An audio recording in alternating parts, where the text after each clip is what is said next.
Assalamualaikum warahmatullahi wabarakatuh dan salam sejahtera. Tak berapa lama dulu saya pernah buat satu sesi live untuk nak cuba habis-habisan sebuah telefon dari Infinix, iaitu Infinix Note 30 Pro. Ni dalam tangan saya ni. Jadi kalau anda tengok sesi live yang saya rasa dekat 2 jam lebih tu, maka sepatutnya anda dah tahu hampir semua benda lah pasal Infinix Note 30 Pro ni. Jadi Note 30 Pro ni dia pernah viral lah 2 bulan dulu sebab dia kata harga dia best dengan dia punya spek semua best kan. Dan pada waktu tu kebetulan dia ada 2 model tau. Jadi orang tanya tau, apa beza antara Infinix Note 30 Pro ni dengan yang Note 30 yang tak ada Pro? Jadi saya panggil ni sebagai Note 30 biasa. Jadi dalam video pendek kali ni, saya akan tunjukkan kepada anda perbezaan antara Note 30 dengan Note 30 Pro. Sebab saya baru dapat telefon ni. Okey, lepas tu nak kena bagi balik dua-duaan. Jadi buat siap-siap. Okey, jom. Jadi saya akan tunjuk dulu dia punya persamaan dan perbezaan kedua-dua model ni lah. Okey. Sebelum tu saya nak jawab satu soalan yang selalu orang tanya saya sepanjang sudah buat sesi live tu. Saya cerita siap-siap. Kedua-dua model ini tidak menyokong 5G. Ini adalah 4G punya phone sahaja. Okey, selesai nah. 4G punya phone, bukan 5G phone. Alright. So, kita tengok benda yang paling utama, iaitu dia punya CPU dan dia punya chipset. Jadi, kedua-dua model ni menggunakan CPU dan chipset yang sama, iaitu MediaTek MT8781 Helio G99. Siap hafal, dua-dua ada 8 core. Lepas tu dia punya GPU pun dua-dua sama, iaitu Mali G57 MC2. Hafal juga. Okey, dan daripada segi OS, dua-dua menggunakan XOS dan masa saya tengah duk test benda ni, dia menggunakan Android versi 13 ataupun Android 13 lah.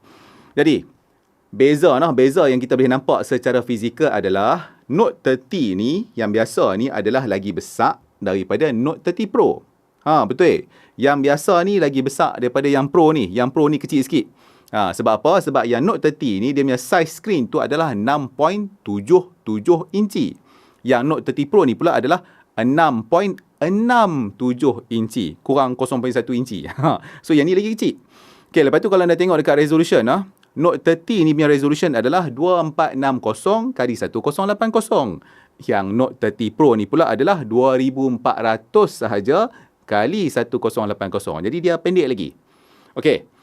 Jadi, beza utama kalau kita cakap pasal screen tadi adalah Note 30 Pro ni dia punya screen tu adalah AMOLED. Manakala yang Note 30 yang tak Pro ni dia punya screen tu adalah IPS LCD sahaja.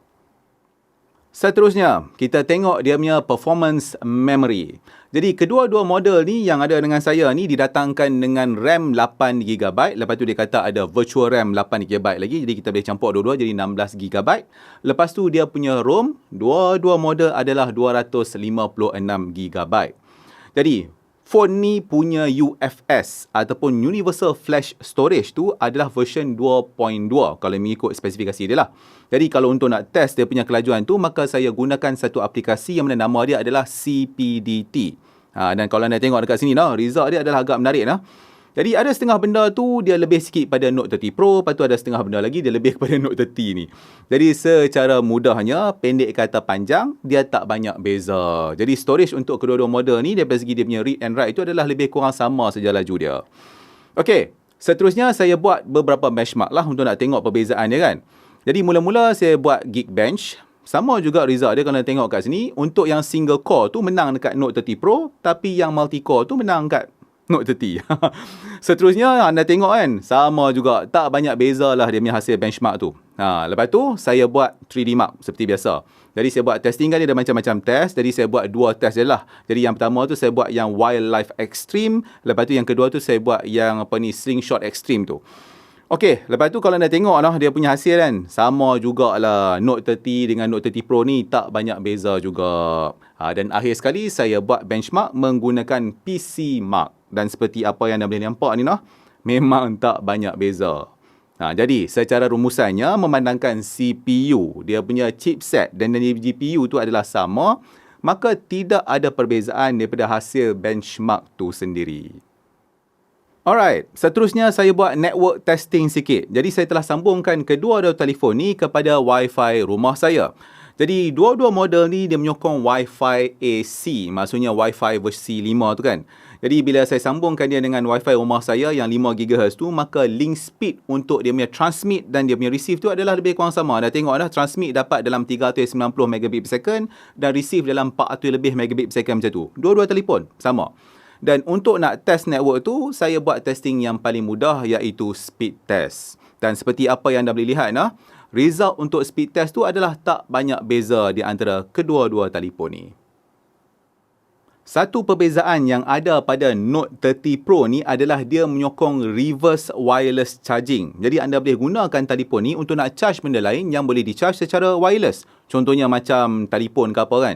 Jadi dia punya reverse wireless charging ni adalah 15 watt. Tapi anda kena tahu kalau anda enablekan reverse wireless charging, maka feature NFC tu akan di-disablekan. Itulah dia. Okey, Sat, cakap pasal charging ni Jadi yang Note 30 Pro ni, dia menyokong charging sehingga 68 watt. Manakala yang Note 30 ni, yang biasa ni, hanyalah 45 watt sahaja.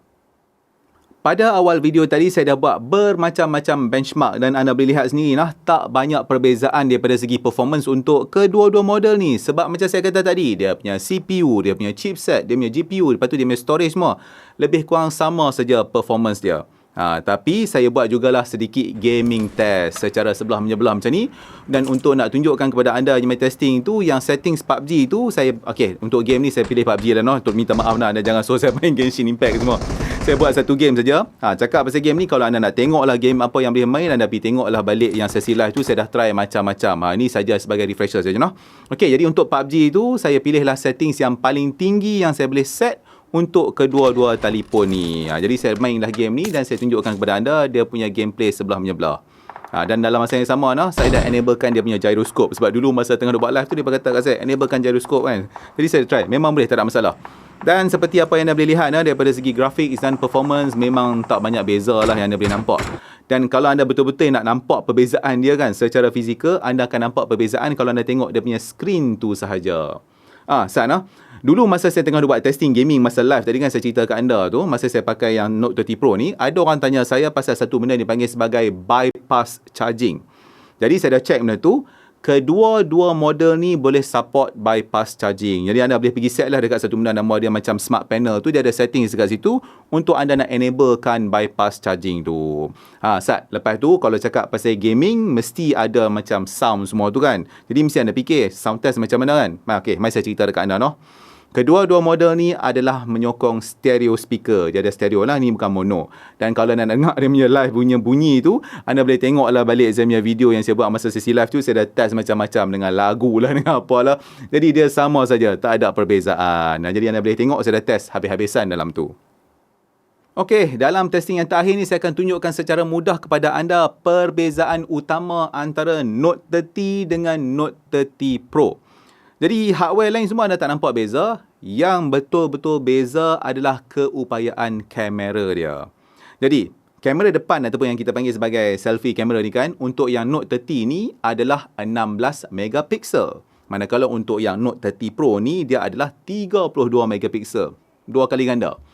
Lepas tu untuk dia punya main kamera kat belakang ni, ataupun kita panggil dia sebagai wide camera semua tu kan, yang Note 30 ni hanyalah menyokong sampai 64 megapiksel, manakala yang Note 30 Pro ni pula dia boleh pergi sampai 108 megapiksel. Jadi ini saya tunjukkan dekat anda perbezaan gambar yang diambil menggunakan Note 30 yang dengan setting 94 megapiksel dan juga gambar yang diambil menggunakan Note 30 Pro dengan setting 108 megapiksel tu di-enablekan. Lepas tu ni saya cerita dekat anda ratio gambar ni saya buat bagi full screen ataupun bila kita kata yang 16:9 tu supaya dia nampak full cantik sikit masa saya buat video ni Saya tak buat yang 4:3 tu sebab kalau tidak nanti nampak separuh-separuh atas bawah tu jadi hitam macam tu. Jadi saya ambil 3 gambar lah Satu tu gambar biasa yang kita panggil sebagai 1 kali zoom. Lepas tu saya buat yang 2 kali zoom dan akhir sekali saya buat yang 10 kali zoom. Ni saya tunjukkan kepada anda perbezaan secara sebelah menyebelah gambar yang diambil menggunakan Note 30 dan juga Note 30 Pro. Kalau tadi gambar kan, ni saya tunjuk pula perbezaan secara mudah video yang direkodkan. Jadi kedua-dua model ni dia boleh rekod video sampai resolution 2K dengan 30 frames per second. Jadi itulah dia perbezaan antara Infinix Note 30 dan juga Infinix Note 30 Pro. Jadi secara umumnya, lebih Note 30 Pro ni adalah dia punya screen, dia punya screen tu AMOLED dan dia punya charge tu adalah laju sikit. Lepas tu dia punya spek kamera tu elok sikit dan dia ada wireless charging. Anda boleh charge benda kat belakang dia.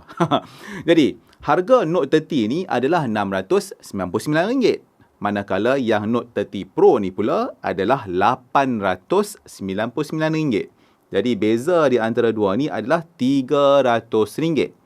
Jadi CPU, chipset, GPU, saiz bateri, yang flash storage semua sama. Jadi kalau anda tak kisah pasal skrin dia ni dengan wireless charging semua tu, maka saya rasa yang Note 30 ni pun dah elok sangat dah lah. Okay? Alright, jadi inilah dia review ringkas saya perbandingan mudah antara Note 30 dan juga Note 30 Pro. Jadi kalau anda berminat untuk nak beli salah satu telefon ni, saya dah letaklah dia punya link pembelian di video description ni.